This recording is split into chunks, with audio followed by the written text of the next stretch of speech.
Alrighty. Well, hello, everybody. Welcome to the first of, I guess, 4 hours worth of me brain dumping a bunch of stuff about logic programming. What I'm going to do first, I think, is sort of motivate a little bit about why I even care about logic programming. And most of what we'll be talking about for the, I would say, the first half of this won't be necessarily logic programming per se, but they'll be like the first half hour here is probably a crash course in what it is I'm working on at MIRI and why I care about logic programming and making functional programming scale.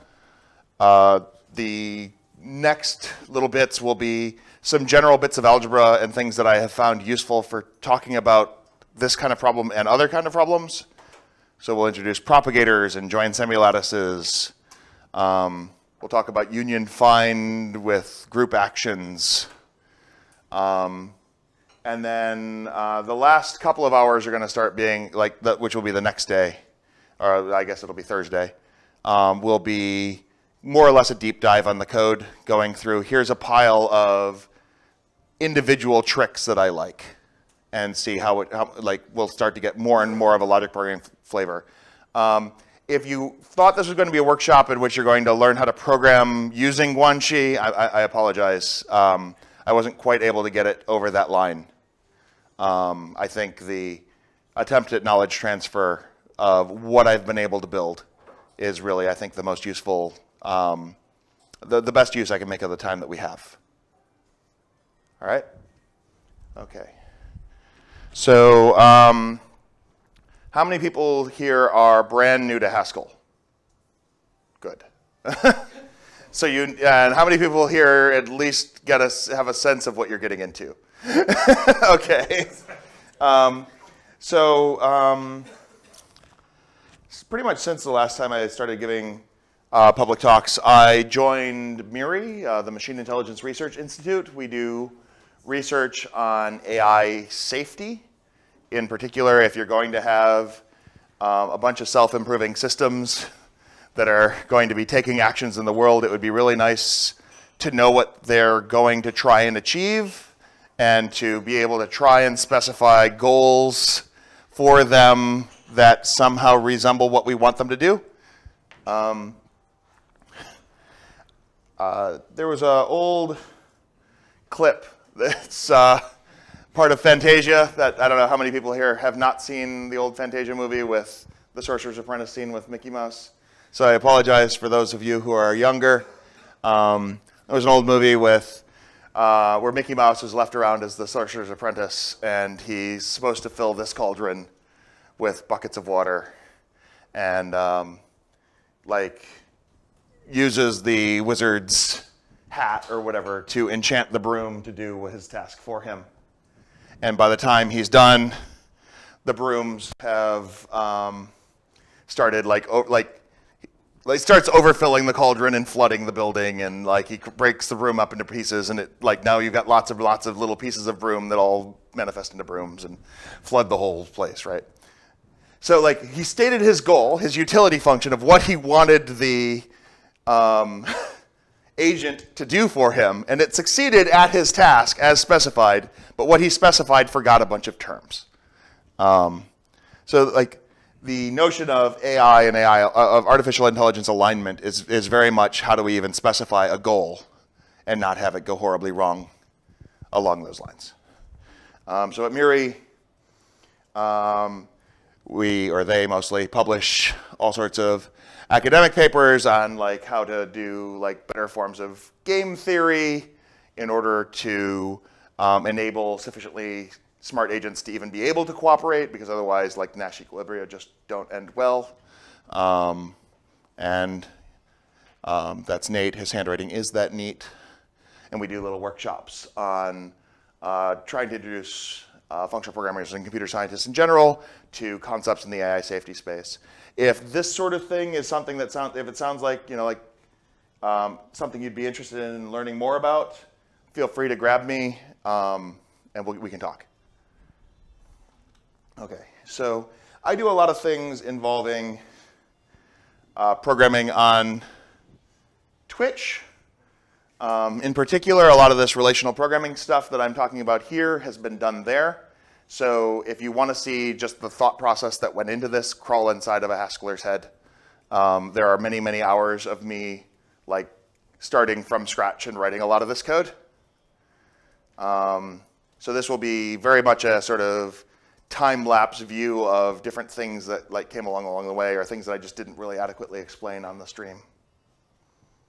And you can, it's usually just me sitting there in the corner chatting away. So with regards to this whole artificial intelligence AGI thing, I personally would be much happier if a like Marvin Minsky style 1980s, you know, this is planning, you know, complete like goal planning and all that, you know, in his sort of declarative specification of like what an agent should do for planning its goals. If that sort of agenda had paid out, as it is, what we're doing is we tend to be throwing deeper and deeper piles of neural networks at our tasks and figuring out ways to build stuff out of this kind of mush. And so I would like functional programming and logic programming and formal methods to scale to a degree where they can be a component of a solution in this space, either for being the thing that you build the agent that's trying to make those decisions out of, or where you can use it to reason about the behavior of one of those systems in a timeline that is compatible with like how much time we're going to have before you could put in front of me an agent that you think is safe and we have to turn it on, or someone else is going to turn something else on. So either like as a component for reasoning about a system or as a component of building a system. So I want functional programming and logic programming to scale to be part of the solution, because I simply can reason about those things in ways that I just can't reason about piles of neural networks. I am tackling this mostly from a language theory perspective. I'm not alone in this respect.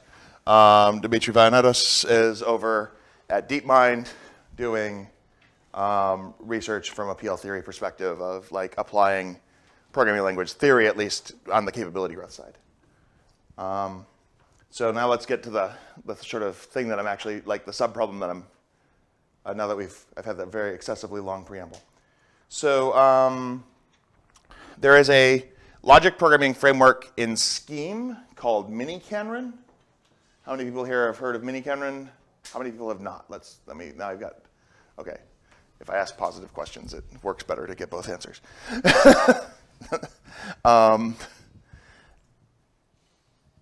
Canron is, if you've heard of Prolog, Canron is a Prolog style language written as an EDSL inside of Scheme. So you have all the power of Scheme available to you, but you can work with programming with relations like you do in Prolog. Okay, so what I have is a ability to sort of make a declarative specification of what properties a thing should satisfy, and it'll go search for something that satisfies all of those simultaneous constraints. They have tools for like saying, hey, this should be a symbol, or this should unify with that, and like let's grow syntax trees that have these properties. Now, Canron is the product of Dan Friedman and Will Bird and Oleg and Jason Hammond and a bunch of other people who have contributed to it over the years. Will does a lot of the work now. And Dan is very focused on education.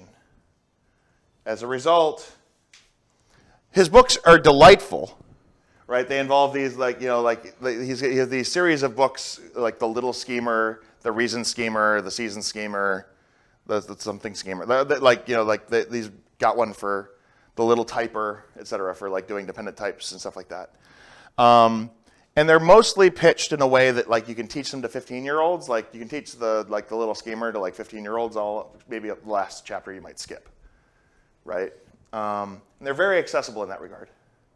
And his logic programming framework is the same way. It's like built out of very simple building blocks. So you can understand each one of the building blocks and stitch together a logic program and solve little toy, You know, Niels Bohr lives next door to Einstein, who lives in the greenhouse, and you're trying to track, you know, who smokes this brand of cigarette, or whatever the more modern version of that story would be, because you probably dropped the cigarettes. But those are the ones I remember from when I was a kid. And again, the things are designed to be able to be taught to 15-year-olds. That's not really my aesthetic, if you've noticed. So I have deliberately not focused on teachability, and my focus so far has been on functionality. Like, what do you have to pay attention to in order to get stuff done in a logic programming setting? Because I'm interested in using some of the tools that they have, but making them scale a lot more. And I'm willing to complicate the core to make that happen. So is Guanxi, it's a language, or is it a DSL with Haskell? Guanxi is a language in Haskell. It's an EDSL. So to your point, it is an EDSL. Is it on type level or value level? It's a value level. I mean, it's got some types helping guide the process because it's in Haskell. But it's, for the most part, it's a term level programming tool. Terminology-wise, why Guanxi? What am I even talking about there? So Kanren is the Japanese word for relation. It doesn't really carry many connotations to it. On the other hand, so last year I spent a bunch of time learning Mandarin, or working on trying to. And along the way, this is one of the words that stuck in my head. So Guanxi is, in the sort of like, you know, Confucian-derived culture, is this like the sort of network of relationships you have to like draw on to do business. Like, you know, I'm giving you face, and you're giving, you know, like all of this. I read lots of these Chinese fantasy novels, so it's not exactly mapping onto reality, but but you know, it's the network of relationships you have to pay attention to in order to get something done. That's my dig at Kanren's very minimalist philosophy. Like, there's all this stuff that they could be doing and paying attention to get more done.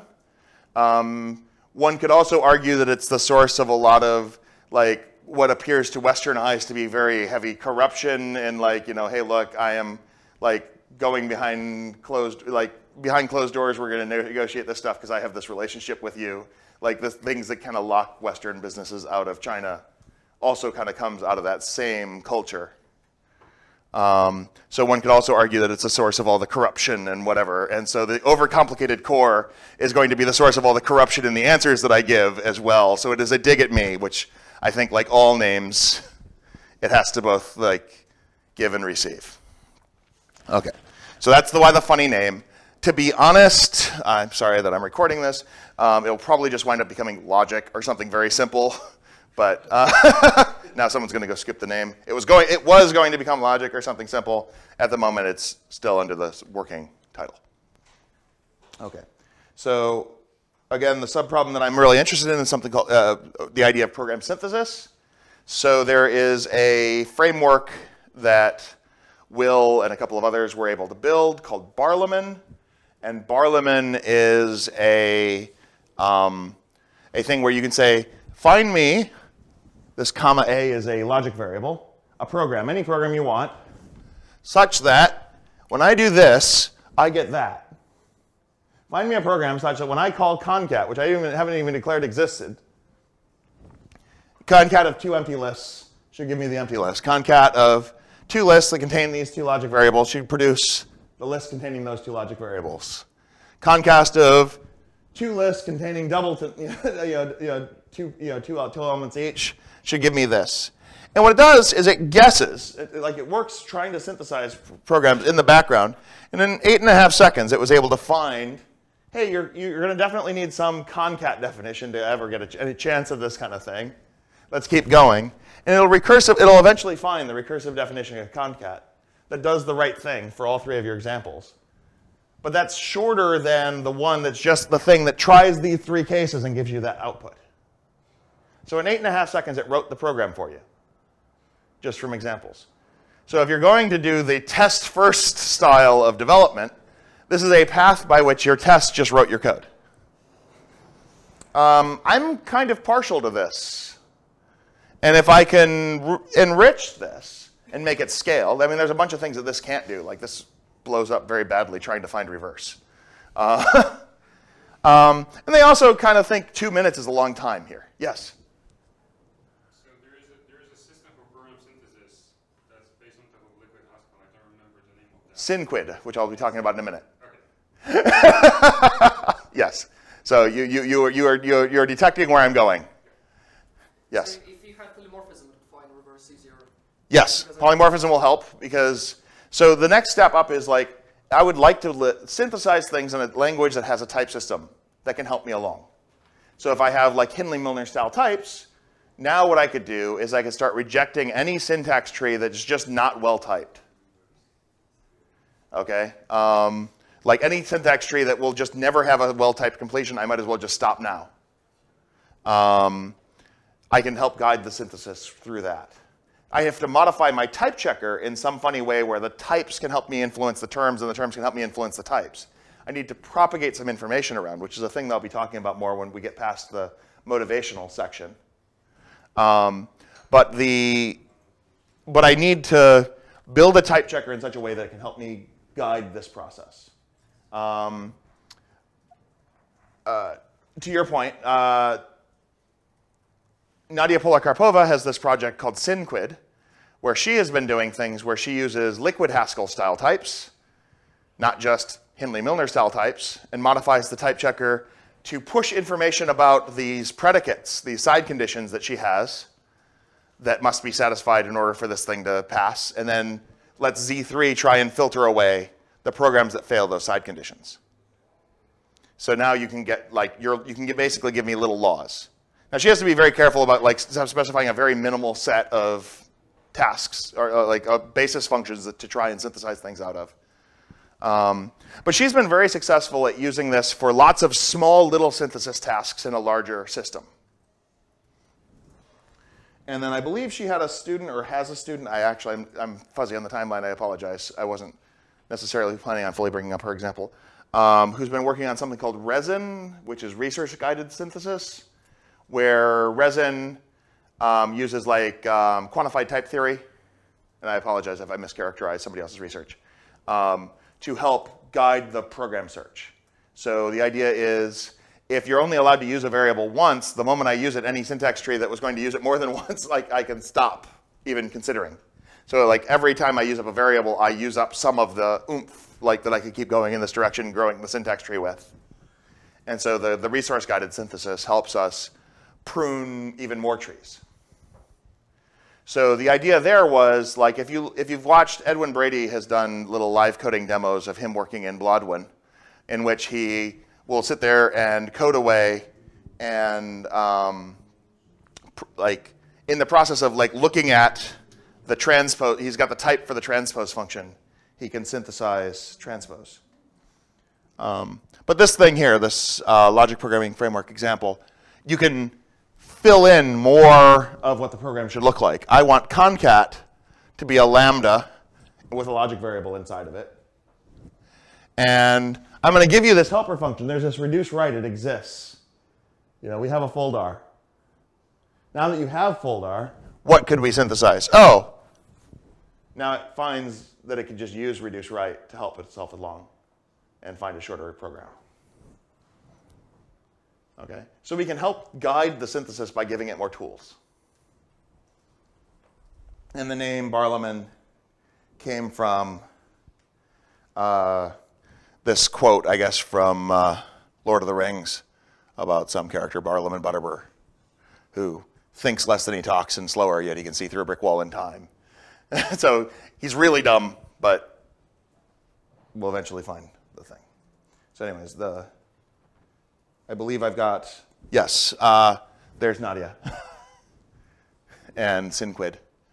So my motivation for starting to think about this for more interesting programming language theories rather than doing it in just scheme came from immediately after Wilberg presented, I think it was ICFP like 3 years ago, maybe 4 years ago now, presented his scheme interpreter, the thing that became Barlaman in Canron. Gershom Bazerman walked up to him and said, hey, I just wrote this dependent type checker in Scheme to teach a thing at Lisp NYC.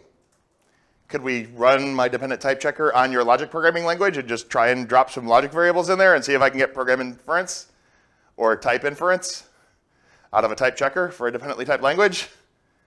And the answer turned out to be yes. It actually just worked. It was slow.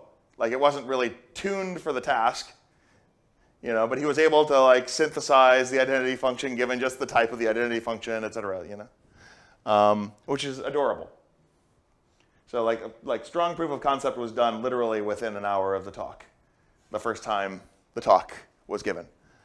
I'm just sort of chasing after Gersham's original sketch of an idea at that point. Nadia's stuff, as I was mentioning, and as I was talking about Edwin, he is talking about logic programming variables where you're allowed to use the door one time, like this is a linear use of the door to knock on the door to produce a result, and open and close, delete doors, move things around in states, and then synthesizing programs that involve using doors in this example, and in the other case, transpose. Okay. So Canron itself is built on this funny search. They use a monad called logic-t, and well, in Haskell terms, it's a monad called logic-t. Logic-t can be pretty much summarized here while that A in MA became very dark. There's an A and an M of A there. If you can't see it, and it probably won't show up on whatever's recording me. I guess it will just barely because it's at least being recorded directly. So what we have here is a monad. It's monad plus, such that we have this M-split operation. So you have some monad with non-determinism. And you're allowed to run this computation to run it just long enough to compute the first result if it exists, and the computation that will get you the rest. Okay, that's the idea of logic-t. So it's like, get me unconsts in an arbitrary logic programming kind of monad that could have more complicated stuff. So I might have other effects other than just list T-like things. And then reflect should say, well, if you gave me a maybe A and an M of A, I can give you an M of A just by, well, the nothing is M0, and just of the pair of these things is, give me back purely this thing, or give me that this. And the law that we want to have is that if we M-split something and then reflect, we should get back what we put in. So this is the framework that makes logic-t go. I mean, these are the laws that the logic monad should satisfy. And it goes back to this old paper from Oleg and from Dan Friedman and I guess Chungji Shan and Amir Sabri also worked on it. There's an A and an M of A, as I was trying to, yeah, so I was trying to point to. Should there be a return instead of ID? A return instead of ID? No, because this is an M of A being fed into this thing. So this is the funny fish operator, right? So this is, we're taking M-split, is going to take an M of A, and then this is going to give back a M of maybe A to M of A. And then the maybe M of A is what reflect is taking. So this Kleisli bind is now doing the right thing. And the output will be an M of A again. So we took an M of A in here, gave us that type, bound it to this type, and spat out an M of A at the other side. So it actually is id. So far, so good? All right. So, so that is logic-t. Logic-t, I'm going to say a few things that are not exactly correct here, but they're truthy. So logic-t is not breadth first. It's not depth first. It's not like going all the way. Like when I use this to build, so you can use that thing that I just showed to build like an interleave operation that will take the first answer of this thing and then start computing its answer, but then interleave those answers with take the next thing off the first thing and then like compute the next answers, but now interleave. So I'm just going to take every other solution and I can kind of work my way breadth first through this. But it's not quite breadth first. I just did fair interleaving of two different searches. And you can come up with a fair kind of bind-like operator and a fair you get a fair conjunction and a fair disjunction operator. The end result of doing it is the first task that you're working on winds up getting half your time. The second task that you're working on gets half of that time that's left, and then you keep losing half.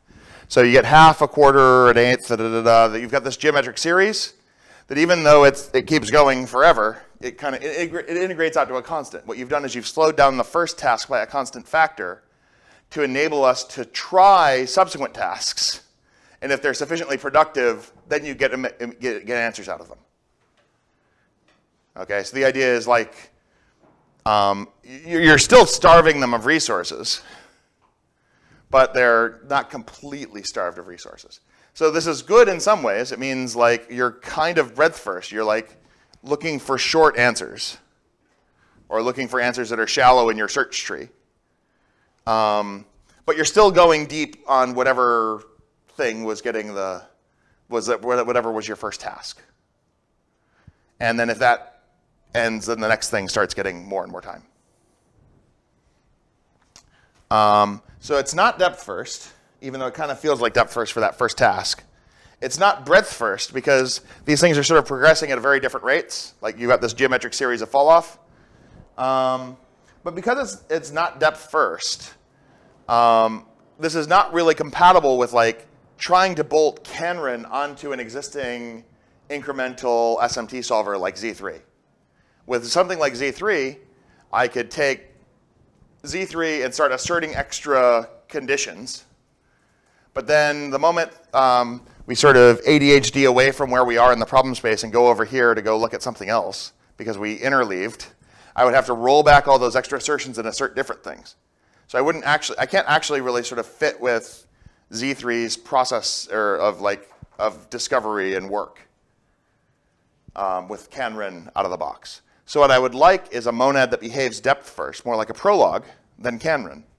But Canron was very good at dealing with the fact that we don't know where the solution is in this big space, so it's continuing exploration on multiple fronts. In the SMT world, we use these things called rapid restarts and stuff like that to provide the same functionality. I will be drilling in more on these things as we go. I'm trying to get a general space of why there's kind of a problem with the Canron approach and like integrating Canron into these other tools. So what I'm trying to do is find a way to do logic T that isn't logic T. I want the depth first style and like the Z3 style random restarts or something like that.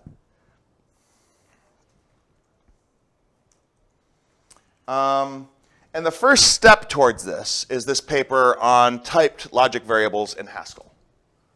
And so the idea here is to use so like when Oleg's logic T approach is being used to talk about logic variables, and you're like doing unification and building up bigger and bigger things, you have to hold on to the environment as a nice pure functional substitution. Like you have an environment of like this variable is bound to this thing, and you pass this state around through your entire application. And that's beautiful and it's functional, but it's also really slow because you lose the log factor because you're looking things up in a map.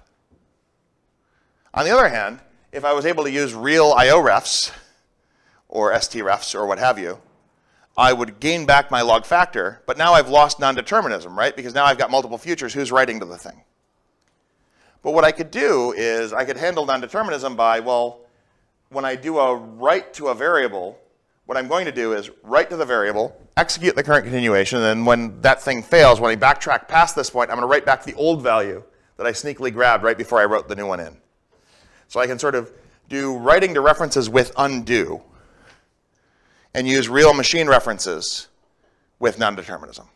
So this is some of the code that we'll go through when we get to the gory bits towards the end of things.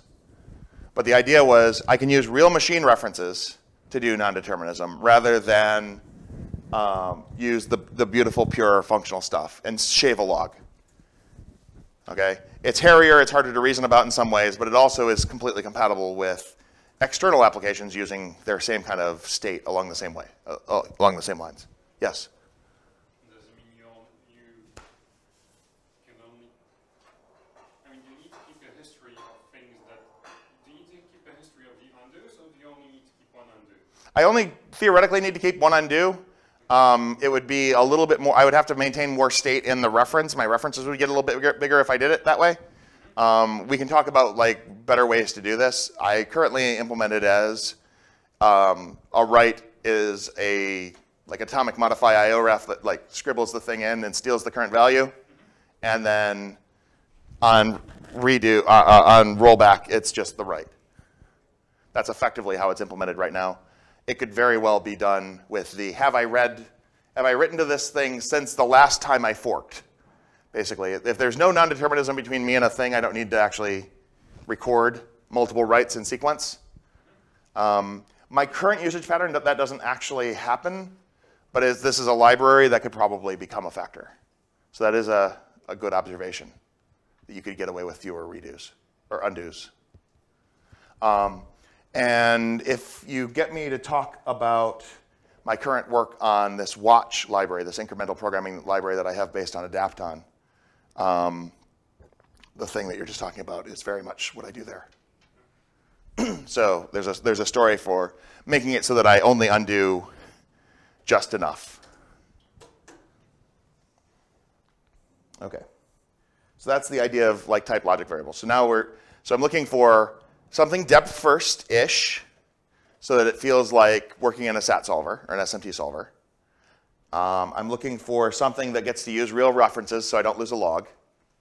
So both of these things are trying to address the flaws or the different design desiderata that Canron have that make them incompatible with existing SMT solving and SAT solving approaches.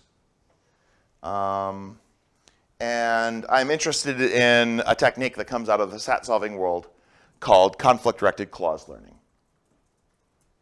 Okay, so with conflict-directed clause learning, what you do is when you're in a SAT problem and you find that the solution is not here, you effectively learn a little life lesson that keeps you out of the corner of the problem space that you tried, even if you come into that space from a different direction.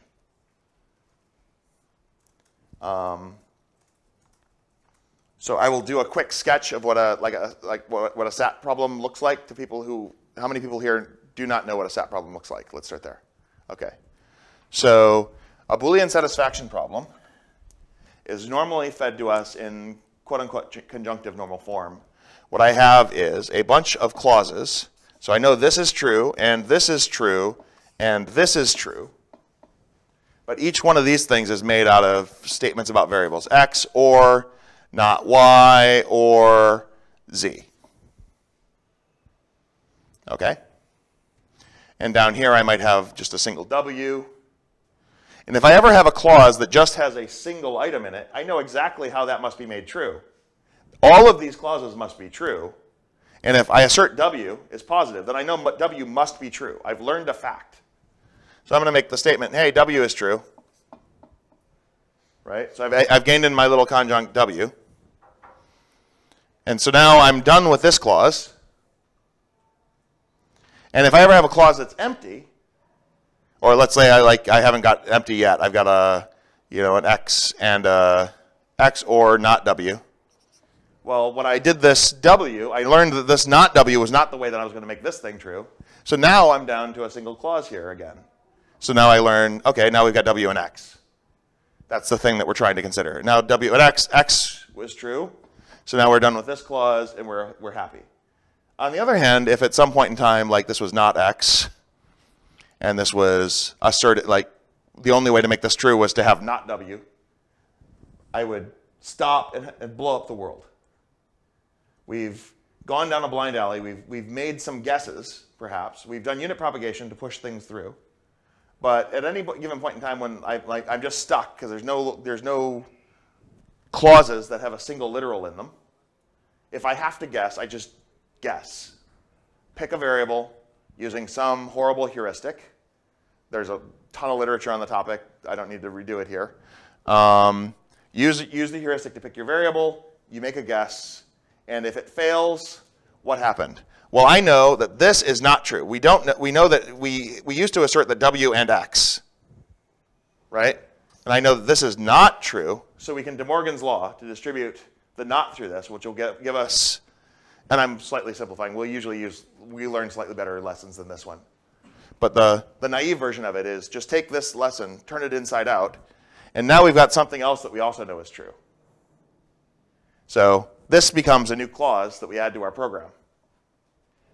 And any attempt to get into, like if I learn W, I immediately learn not X. If I learn X, I immediately learn not W. Right? I will never attempt to go into any new state where both W and X are asserted at the same time. Unit propagation will keep me out of the place that I've been before. So even if I were to completely restart and like do a completely different, like pick completely different variables and go, I will never come back into the place that I've already looked. Okay, so rather than try super carefully to like interleave all of my orderings and like keep all of these states simultaneously open and work with them, if I just pick a random set of variables and just like, or just do unit propagation when I can, and then guess on some random variable whenever I can't, and then do propagation again until I can't. Guess, propagate, guess, propagate, guess, propagate. I'll get to a leaf where I either blew up or I found a solution. And I'll never try a thing I've tried before. This is one of the workhorses of SAT solving, or this is the main workhorse of SAT solving. This conflict-directed clause learning. Yes? So is propagation essentially just not guessing, or is that too naive? Propagation as not guessing is not a terrible way to think about it. Unit propagation is definitely a way to not guess. So the propagator notion is going to be a way to push around everything I know about a thing, which is what I'm going to talk about in just a sec. So we'll talk about propagation as a generalization of this pattern that I'm doing inside of SAT solving here, and we'll talk a bit about data log and other environments in which one can build propagators. So propagators are my tool, my favorite tool, for how to push around lots of information, potentially heavily in parallel, and yield deterministic answers. And they're going to be a significant portion of the beginning of this, this sort of workshop-y talk, whatever this is. Okay? So to motivate this, yeah, learn to avoid where you've been. CDCL in SAT solvers already does this, but can run off the shelf is incompatible with CDCL, which means that they're stuck doing brute force enumeration over their entire domains. And they're not even using the most efficient ways to do brute force enumeration. So one of the tools that I have inside of Guanxi is a tool for doing brute force enumeration, even doing that part smarter. So if I have to do that, like, which you might have to do for some domains, there's tooling for that as well. Something called dancing links and dancing with decision diagrams, which we can talk about more as we get into the code. But we were talking about propagators. So to me, a propagator is a monotone function between join semilattices, which is a lot of words. So this is going to be a thing that we're going to go through in detail. And I'm just going to say this is a major term of art that I'm going to spend a bunch of time trying to explain, because I think it's this paper by Alexei Radul, his PhD thesis, and this tech report that he did associated with it are both fun reads. They show a whole bunch of problems fit this propagator pattern. But I would argue in some ways that this paper doesn't go far enough. It says all of these things are propagators. What I am interested in is not just that question, like, hey, look, spotting a pattern is one thing.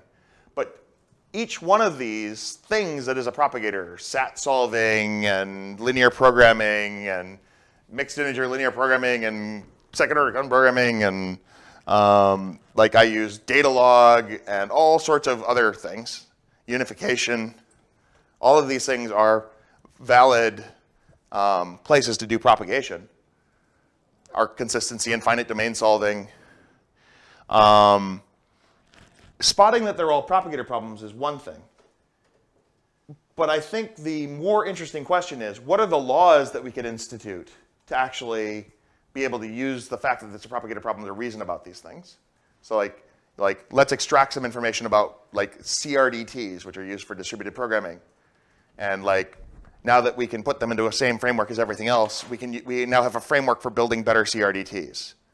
If we can use this, if we can look at well, sat solving, there was a bunch of other techniques like two-watched literal schemes and stuff like that, which I haven't mentioned yet, which we'll go through in more detail, where by watching a subset of the variables instead of all of the variables, we can get the same result, but we can spend less time trying to propagate when it never will help.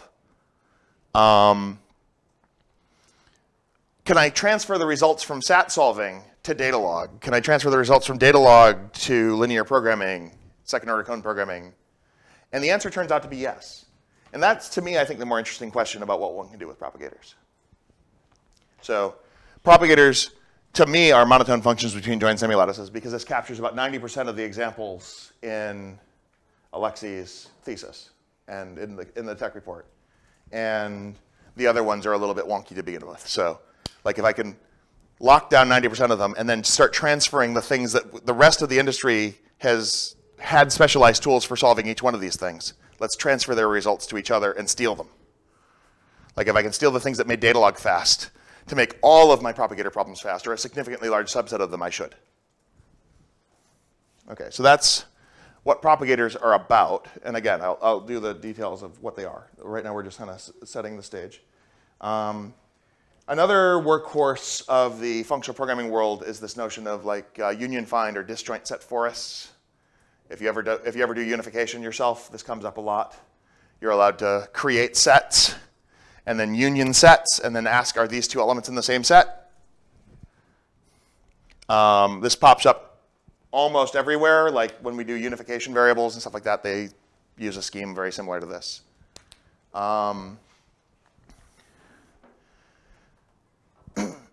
Turns out union find can be generalized to allow me some kind of monoid or group action. And I'm going to do this one. I'm going to come back to this one. This set of slides was meant to be sort of standalone rather than just an intro to this thing.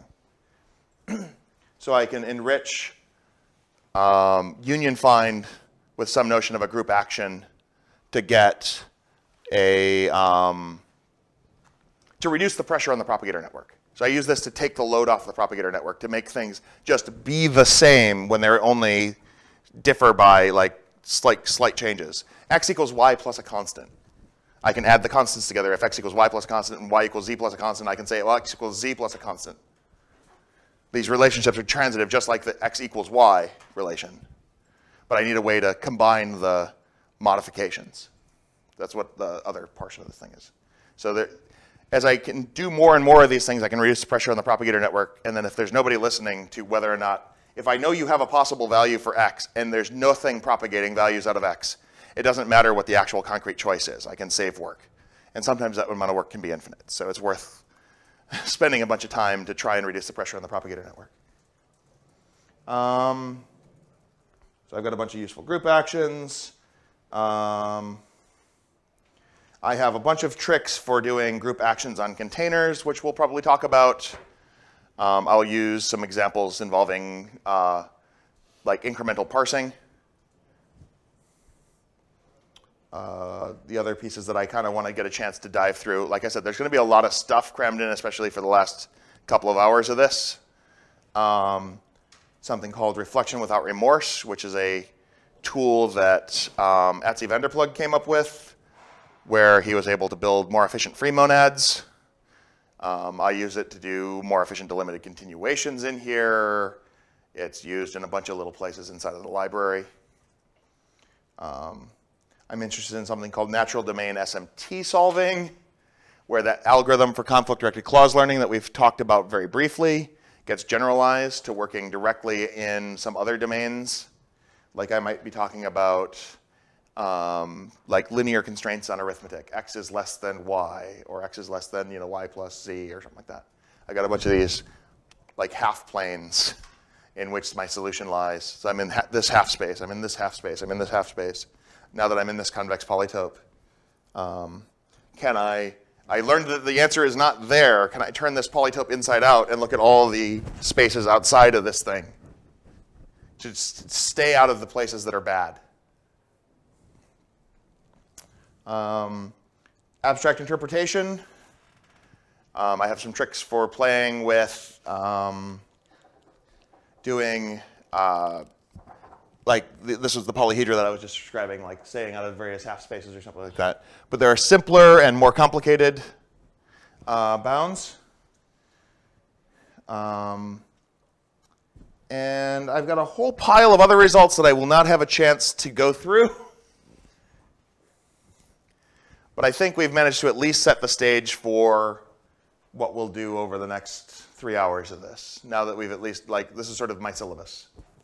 And we'll try and cover as much of this in whatever detail different sections seem to call to people. All right, and I will at least put the links to a couple of things up here so they get captured for video later. And we've got a couple of minutes for questions and stuff now, and then we'll pick up, I suppose, by doing a deeper dive on propagators for the second hour. So anything people want to poke at now? Yes? Is your research guided by performance issues? You talk about a lot about optimizing those strategies. So this is my driver. For me, I need many more orders of magnitude worth of performance over and above what I can get out of Canron today. And for the most part, it's an embarrassingly parallel problem. If I can spin up 10,000 machines, I can spin up 10,000 machines. And that will help reduce the problem. Like if it was going to take you 2 minutes before and I spin up 1,000 machines on the problem, and it's as embarrassingly parallel as it seems, then congratulations, it's now interactive. You drop below the Doherty threshold, you don't even notice that you're like spending time doing a thing. You just are burning money. I would like to not have to burn money if I don't have to. So if I can remove many of those orders of magnitude just by using smarter techniques, I could work smarter rather than harder. But performance is definitely a driving principle for me. Okay. And the SMT solving world. Z3, Leo de Moura is an absolute freaking genius. You know, like SAT solving involves like keeping track of 80 things, and he managed to become an expert in all 80 things. You know, there's a reason why Z3 may not be the top in any one SMT solving category or something like that, but it's within the top 3 in every one of them. Which, given the sheer number of SMT solving categories that there are that people try and do specialized work in, that's amazing. I am willing to give up an order of magnitude worth of performance in order to build a system that can handle lots and lots of these different subdomains. But much more than that, and I feel like maybe I need to go back into the performance neck of the woods. So I want generality, but I also need performance. All right, I think we've just used our time completely for this first arc.